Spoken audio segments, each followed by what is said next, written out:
GS for all के इतिहास की इस क्लास में आपका स्वागत है। आज आइए हम मुगल वंश को देखते हैं। मुगल वंश की स्थापना जैसा कि आप जानते हैं पानीपत के युद्ध में 1526 में बाबर ने विजय हासिल की थी और उसके बाद भारत में मुगल वंश की स्थापना की थी। तो मुगल वंश का यदि कालखंड देखा जाए तो 1526 से लेकर 1858 तक ऑफिशियली माना जा सकता है, क्योंकि 1526 में पानीपत के प्रथम युद्ध में इब्राहिम लोदी को हराकर बाबर ने भारत में मुगल वंश की नींव डालता है। और देखा जाए तो 1707 तक महान मुगलों का दौर रहता है। यदि बाबर ने और उसके बाद हिमायू के बाद उसके पुत्र अकबर, अकबर के बाद जहांगीर, जहांगीर के बाद शाहजहां, शाहजहां के बाद औरंगजेब को देखते हैं। और औरंगजेब की मृत्यु 1707 में हो जाती है और औरंगजेब की मृत्यु के साथ ही महान मुगल काल का दौर समाप्त हो जाता है और उसके बाद कमजोर उत्तर मुगल शासक के शासन करते हैं। यद्यपि देखा जाए तो औरंगजेब के बाद बहादुर शाह कुछ तो शक्तिशाली होते हैं, लेकिन 68 वर्ष की उम्र में जो सत्ता संभालते हैं काफी उम्र के बाद, तो यह साम्राज्य को संभाल नहीं पाते हैं एक्चुअल, और बाद में पतन के कागार पर मुगल सत्ता पहुंच जाती है। और इसी बीच देखा जा सकता है कि 1700 के करीब ईस्ट इंडिया कंपनी भारत में व्यापार करने आती है, लेकिन भारत की परिस्थिति देखकर उसे यह लगता है कि भारत की राजनीति में हस्तक्षेप किए बिना अंग्रेजों का व्यापार फलेगा फूलेगा नहीं। इसलिए वे भारत की राजनीति में प्रवेश करते हैं और खासकर बिहार, बंगाल और उड़ीसा के क्षेत्र में 1757 का प्लासी का युद्ध होता है और 1764 बक्सर का युद्ध होता है, और जिसके कारण अंग्रेज एक तरफ से देखा जाए तो भारत के इस उत्तर भारत के इस बड़े भूभाग यानी बिहार, बंगाल और उड़ीसा पर का अधिपति बन बैठते हैं। और दिल्ली पर देखा जाए तो 1803 में देखा शाह आलम द्वितीय जो मुगल बादशाह होते हैं के समय अंग्रेजों ने दिल्ली पर कब्जा कर लिया और लमसम दिल्ली पर अपना शासन ने प्रारंभ कर दिया। और इसके बाद एक कंपनी के हाथ सरकार आ गई, ईस्ट इंडिया कंपनी सरकार चलाती थी। और अब 1858 देखा जाए तो ब्रिटिश क्राउन का ईस्ट इंडिया कंपनी से टेक ओवर हो जाता है, मतलब सरकार स्थानांतरित हो जाती है और अब भारत का पूरा शासन का बागडोर ईस्ट इंडिया कंपनी से निकलकर ब्रिटिश क्राउन में निहित हो जाता है। तो ये भारत का इतिहास है और इसलिए मुगल वंश 1526 से हम 1858 तक कह सकते हैं। तो अब देखिए हम लोग पढ़ते हैं मुगल वंश की शुरुआत जिसमें बाबर को जानेंगे। तो बाबर देखिए, बाबर एवं उत्तरवर्ती मुगल शासक तुर्क एवं सुन्नी मुसलमान थे। तो हम लोग जैसा कि जानते हैं कि तैमूर जो था चगताई तुर्क था और तैमूर के बाबर और तैमूर में संबंध के रूप में देखा जा सकता है कि तैमूर की 5वीं पीढ़ी पिता की ओर से और माता की ओर से चंगेज खां की 14वीं पीढ़ी का व्यक्ति बाबर था। तो मुगल वंश के संस्थापक बाबर के बारे में पढ़ा जाएगा। तो बाबर एवं उत्तरवर्ती मुगल शासक तुर्क एवं सुन्नी मुसलमान थे, ये जाना जाए। और बाबर ने पद पातशाही की स्थापना की, जिसमें शासक को बादशाह कहा जाता है। मतलब पद पातशाही का मतलब होता है कि अंग, मतलब एक पार्ट। तो भारत में मुगल जब आए तो वो अपने को सर्वोच्च शक्ति समझने के लिए, मतलब राजा ही सर्वोच्च होगा, तो अब शासक को बादशाह इसमें कहा जाने लगा। आइए बाबर के विषय में जानते हैं। तो बाबर का भारत में कालखंड 1526 से 1530 तक रहता है और बाबर का जन्म 1483 में फरगना में होता है। उसके पिता जो थे उमर शेख मिर्जा, वे फरगना जैसे छोटे क्षेत्र के शासक थे और उनकी माता का नाम कुतलुग निगार था और मूल पैतृक क्षेत्र फरगना था। और फरगना की गद्दी पर बाबर ने 8 जून 1494 को बैठता है। कहा जाता है कि 11 वर्ष की अवस्था में वो फरगना का शासक बनता है। और बाबर के विषय में कहा जाता है कि जब ये फरगना का शासक था तो उसी के बगल का एक क्षेत्र था, तो उस पर उसने हमला करके उस क्षेत्र को अपने अधीन कर लिया। लेकिन इतने के बाद वो फरगना अपने हाथ से गंवा बैठा, मतलब वहां देखा जाए तो उज्बेकों को आक्रमण हो गया, तो उज्बेकी क्षेत्र वो अपने अधीन उसको फरगना को कर ली। जब यह फरगना जाता है तो फरगना में उसकी हार होती है और इधर खुरासान पर भी कब्जा हो जाता है। तो इससे निराश होकर बाबर अफगानिस्तान के काबुल क्षेत्र पर हमला करता है और काबुल को वो जीत लेता है। काबुल के बाद वो कंधार की विजय होती है और कंधार के बाद राजनीतिक की परिस्थिति खासकर भारत की उस समय की थी कि दिल्ली सल्तनत के इब्राहिम लोदी और राजपूतों के बीच बराबर संघर्ष का दौर था और इसी का फायदा उठाकर बाबर ने भारत पर आक्रमण किया। यद्यपि देखा जाए तो भारत पर पानीपत के युद्ध के विजय के पहले भारत पर बाबर ने 4 बार हमला किया था और पानीपत को यदि मिला दिया जाए तो ये 5वां हमला था और 5वीं बार हमले के बाद भारत विजय करने में सक्षम होता है। बाबर ने कंधार विजय 1507 में की थी और इसी विजय के उपरांत वह अपने नाम के पहले बादशाह लगाने लगा और अपने को बादशाह घोषित कर दिया। इससे पहले वह मिर्जा की उपाधि लगाया करता था। तैमूर वंश का यह पहला शासक था जिसने अपने नाम के पहले बादशाह लगाया था। इससे पहले मिर्जा का उपयोग किया जाता था।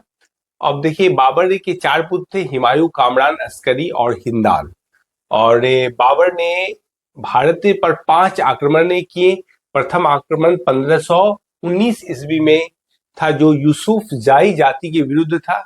इस अभियान में बाबर ने बाजौर को जीता तथा भेरा के किले को अपने अधिकार में ले लिया।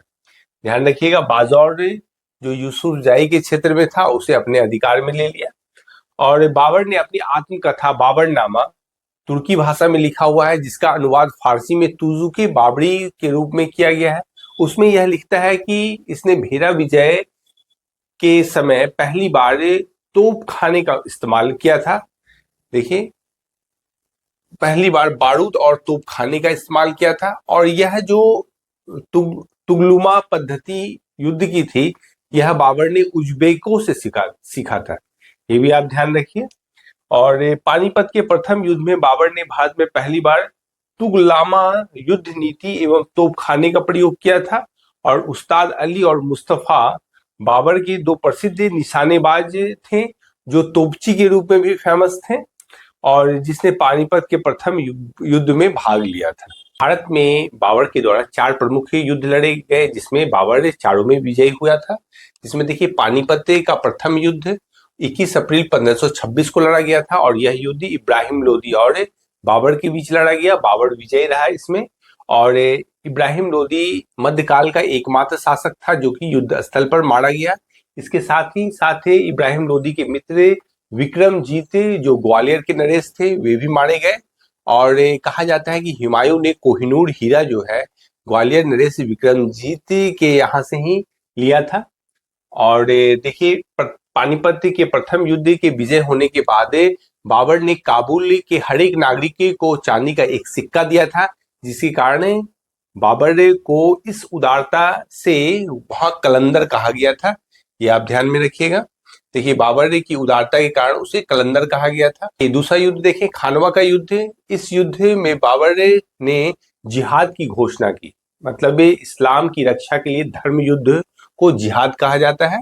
और इस युद्ध के बाद यानी खानवा युद्ध के बाद उसने गाजी की उपाधि धारण की। गाजी की का मतलब होता है धर्म प्रचारक और इस्लाम का एक महान योद्धा, उसी को गाजी कहते हैं।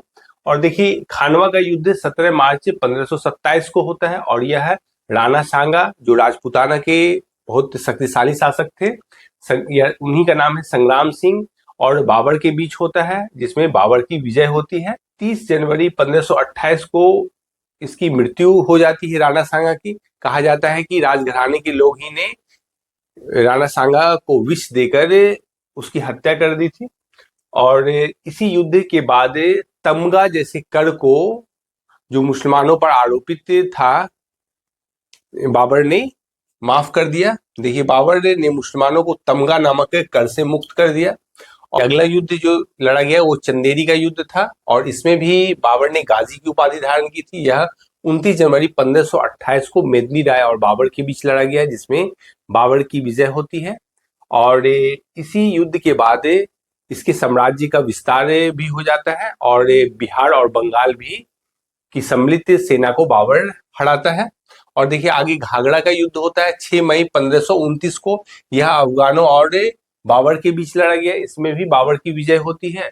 इस युद्ध के पश्चात बाबर का साम्राज्य सिंधु नदी से लेकर बिहार तक और हिमालय से लेकर ग्वालियर तक हो जाता है।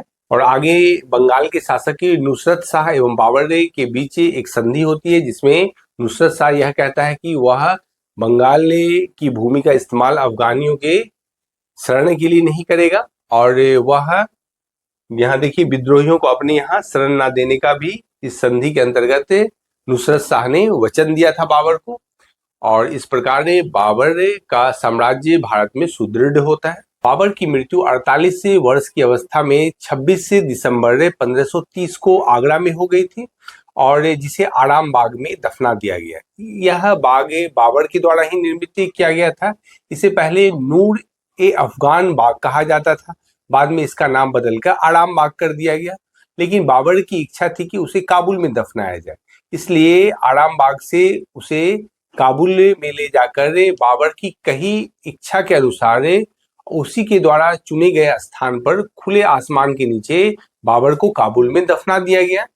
और देखिए बाबर की मातृभाषा तुर्की थी, लेकिन वह फारसी और अरबी का भी महान विद्वान था, और उसने अपनी आत्मकथा बाबरनामा जो लिखी है वह तुर्की भाषा में लिखी है।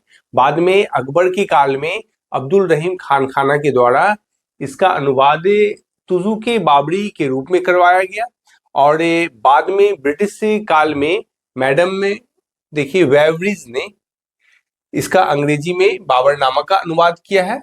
तो आत्मकथा में बहुत सी बातें भारत के विषय में लिखा है, जैसे उसने लिखा है दक्षिण में उसके समय सर्वाधिक शक्तिशाली शासक के कृष्णदेव राय थे, और उसने महाराणा सांगा के विषय में भी लिखा है कि वह एक महान योद्धा था। और आत्मकथा में चारबाग योजना का भी वर्णन करता है, लेकिन चारबाग जो पैटर्न के बाग का निर्माण अकबर के काल में ही प्रारंभ होता है। देखिए चारबाग जो बाग दीवारों से घिरा रहता था एवं कृत्रिम नहरों द्वारा 4 भागों में विभाजित आयताकार आहतों से घिरे थे। 4 समान हिस्सों में बटे होने के कारण ऐसे बाग को चारबाग कहा जाता था।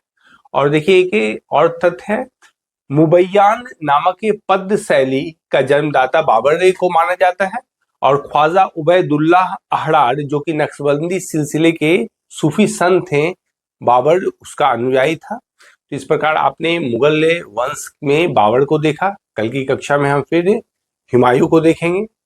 तो आज के लिए इतना ही, धन्यवाद।